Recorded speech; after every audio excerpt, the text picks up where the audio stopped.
Salut à tous, j'espère que vous allez bien. Aujourd'hui on se retrouve pour parler de l'histoire du 17e président des États-Unis, Andrew Johnson.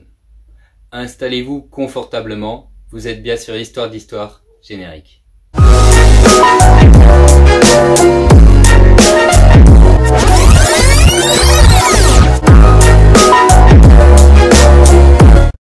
Andrew Johnson naît en 1808 dans une grande pauvreté à Raleigh, en Caroline du Nord, de parents portiers et concierges, tous deux illettrés.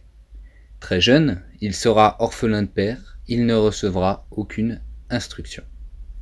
Des débuts difficiles donc, et un avenir qui ne semble pas radieux.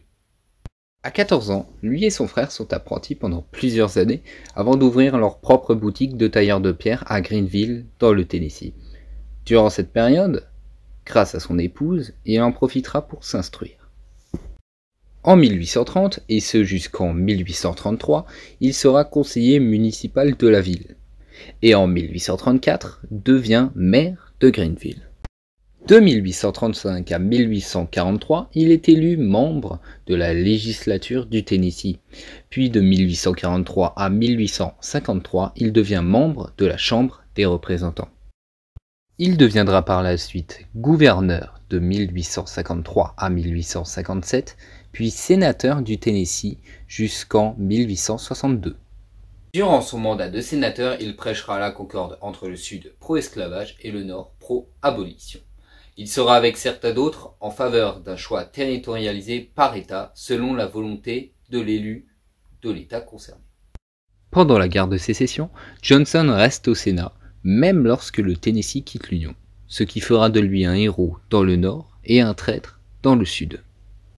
En 1862, le président Abraham Lincoln le nomme gouverneur militaire du Tennessee. Le 6 juin 1864, à Baltimore, les républicains restés fidèles à Lincoln se réunissent et proposent la candidature à la présidence de Lincoln, républicain du Nord, et à la vice-présidence de Johnson, démocrate du Sud.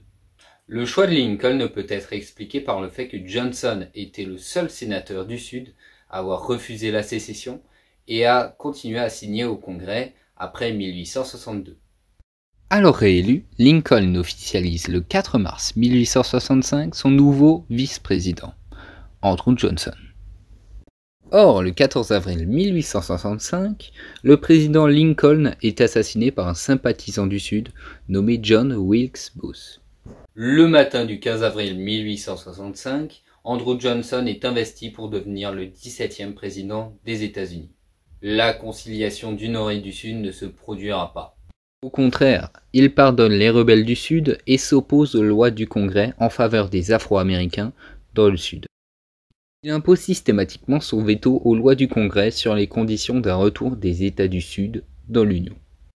Le veto de trop sera celui sur les lois des droits civiques de 1866, garantissant la pleine citoyenneté aux anciens esclaves qu'il jugeait discriminatoires en faveur des Noirs et contre les Blancs.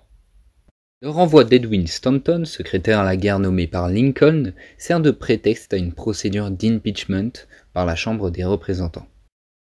Il est acquitté à une voix, puis terminera son mandat en cours. Considéré comme un traître par les deux camps, Johnson revient au Tennessee et après 3 tentatives sera élu sénateur en 1875. Il est d'ailleurs le seul homme élu sénateur après avoir été élu président des États-Unis. Il décédera d'un AVC le 31 juillet 1875 à 66 ans.